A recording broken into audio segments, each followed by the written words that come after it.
Welcome, everybody, to Women's Empower Network. I am so excited you're here, and I'm so excited to share Suzelle with you today. And we're going to talk about joy in the prime of your life.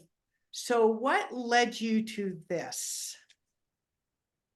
What led me to this was my own journey, really. Growing up as a daughter to immigrants, I was raised to do and to not be heard. I can be seen. I had to be seen because I had to do, and not to disappoint. And it was really hard when being raised in Canada. That's where I'm at. I wanted more and I couldn't do it because I wasn't allowed to, or because I felt guilty I couldn't do it. So, all through my childhood and all 20s and 30s, I was so disconnected to who Susie truly, truly was. And it was in my 40s that I went, okay, now is the time. But I had to have like a breakdown in order for that to happen. So that's why I said, okay, if I'm going through this, I know there's a lot of other women out there that are going through the same thing. Well, it's So I want true. to help them. I mean, even if you're if you have children or you don't have children, you're always in a place of serving and taking care of others and really not having really discovered who you are. I mean, a lot of people do early on, but a lot of us, I can say I didn't, for a long time. Or we have the calling, but we don't answer to it. So what was the catalyst that finally made you answer the call? The catalyst was my boss, who I had at the time was the best man that I ever met, other than my father. Um, he said to me that two things: I was worthy and deserving. And I've never heard those words before. So for me, it was like, wow, okay, what does this mean? And I dove into my journey of personal growth. But I had been going through like the wrong relationships. I was up and down in weight. I was fighting with the parents, and I wasn't happy at work. I had all these things that were leading up to this one point. And then it kind of went when Dawn said, "You're worthy and deserving." I went, okay, let's see what this is all about. So where did you go from there? What did you do next? I took a course. It was called Choices at the time. It was a week long, yeah, about 5.5 days long of just introspecting, working through stuff. And then there was another couple of weekends after that to do more work. And when I finished off those 3 months, I realized that I had a lot more to learn about myself, but I also wanted to give back. And that's where the calling of being a coach started for me, was like giving back and doing things for other people out there that have the same struggles as I do, or even other struggles, because everybody has their own journey. Yeah. And here I am today. So what would you say to somebody who's kind of at that point of struggling? What would you recommend or say to them at that point? What's their inner child telling them? We have lost our imagination. We've lost that touch with the outside world of us, because everything's so physical and want.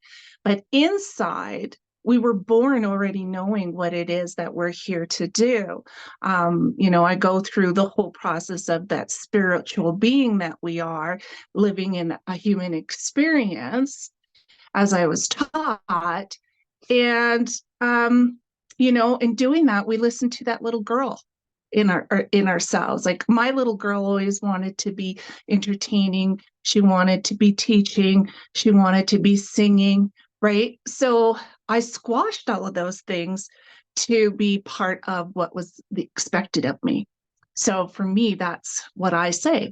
What was that little girl telling you when you were small, however young? right? What's the earliest memory? What brought you joy then? What was your imagination like? Because we forget to do that as we grow old, get your head out of the clouds is the one thing a lot of teachers used to tell us growing up. I don't think they do that anymore, but imagination is what creates so many things in this world, right? We couldn't be doing this if it wasn't for imagination. That's exactly right. That's so beautiful. And so out of curiosity, what kind of things bring you joy? Oh, for me, it's beautiful weather, the sun, my family. My family brings me joy. My best friends bring me joy, and just laughter, right? And I always love to break bread with family and friends and just, kibitz over really good food. I'm right there with you. You just let me know the next meal. I'll be there. Okay, your invitation's on the way. So it doesn't necessarily need to be somebody in their prime or later life. I mean, it could be earlier on in their life, right? Absolutely, absolutely. Like I look at my friends who have daughters that are in their late 20s, early 30s now, and I could see some of the insecurities that the mom had growing up being in projected onto them or had started right from a very young age, and that insecurity is making them question, am I on the right path, am I doing exactly what it is that I want to do, and all these other things. So even though I'm geared more towards the women that are in my age group, they're mothers, and they can see what it is that they have grown up with and what it is that they've done to their children. So it's an opportunity for them to turn around and say, hey, you know what? We need to erase some of these negative things that I taught you. And I didn't mean to teach you this, but obviously my insecurities are yours as well. I know that my fears that I've grew up with were not my own. They are my mother's, they're my father's, right?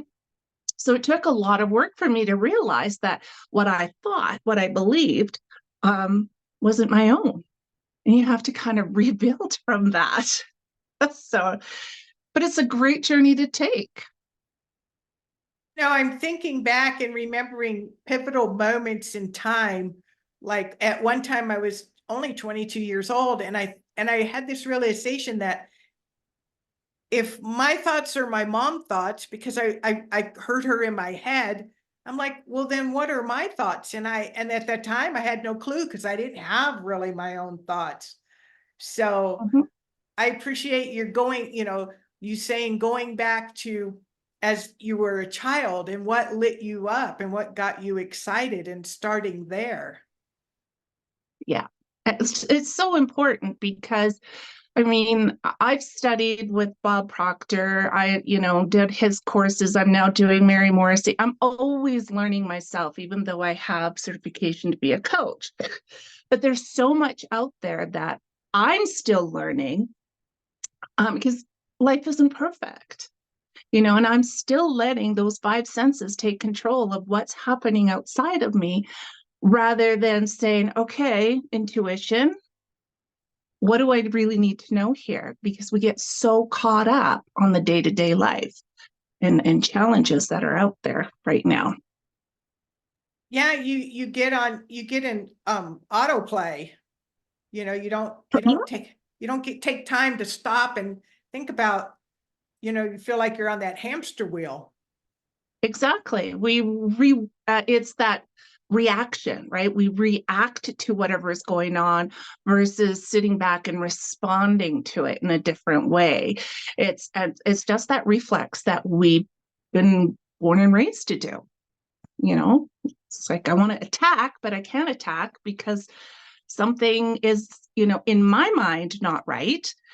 So I need to sit back and respond when I've thought about it. But a lot of us don't do that. I still don't do that. It's heavy Well, it all conditioning, depends on what's going on. right? And then also taking the next step of intentional creating or creating intentionally. Yes. Yes.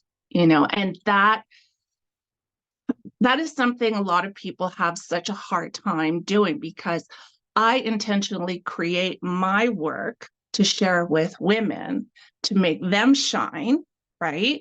Um, but a lot of people say, I've got to wake up. I have to wake up to go to work, to make money, to pay the bills, rather than saying, okay, I know I have to work because I do need to pay the bills.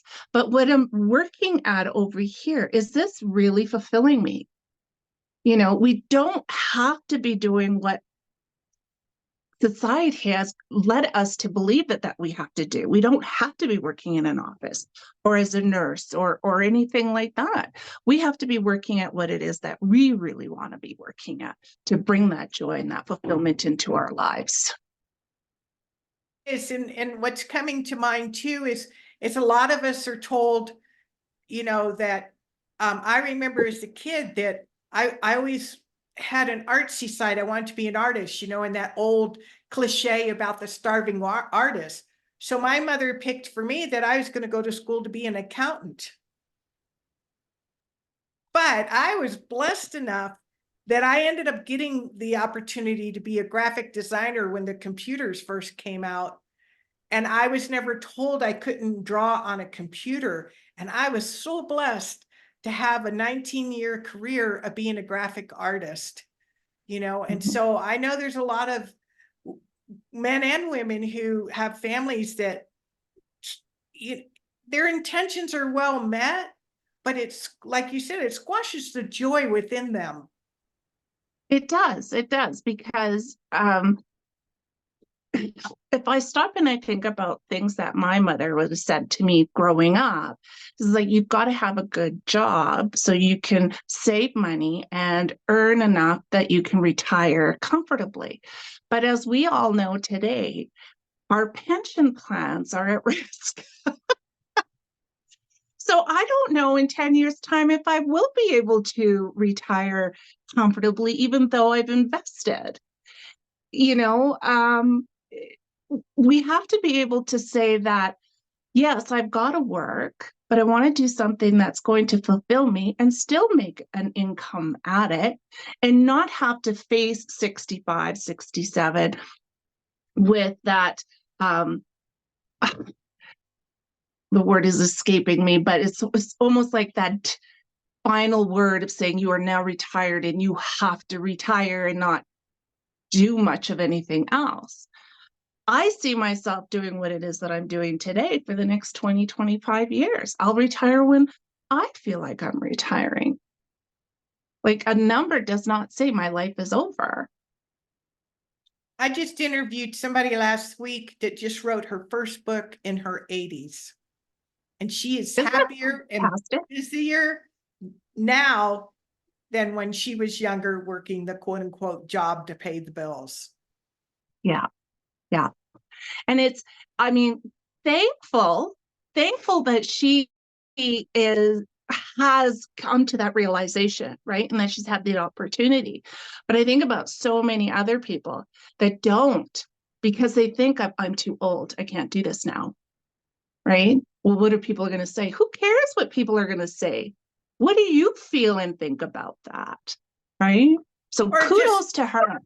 well, and it's just the converse is, people saying, you're too young, or you don't think you've had enough life experience. That is not true, because you have gone through something that somebody else hasn't yet. And so you know more than you think you do, and you know something that somebody younger or hasn't had that experience knows. So I'm excited that you're sharing what you know now and helping people not wait, and Well, exactly. Because as everybody knows, every birthday is a gift. Every day is a gift, right? I would love to say that I'm going to live to 100, but I have no guarantees, right? So my motto is live every day as if it were Friday. So if we're going to work and we're working for Friday, why not just work every day as if today were Friday and make the most of it? what parting words would you want to share with our audience? One thing that I'm saying a lot of late is we were born and we die. That dash, may it be short or long, is just that, a dash. What are you doing to make it shine? I love that. That's beautiful. And I want to let Thank you. everybody know that if you want to get in touch with Susie or you want to book a coaching session with her, we'll put her information down in the comments. And Susie, thank you again so much for being here. Thank you so much for giving me this opportunity to be here with you and sharing my work. Thank you.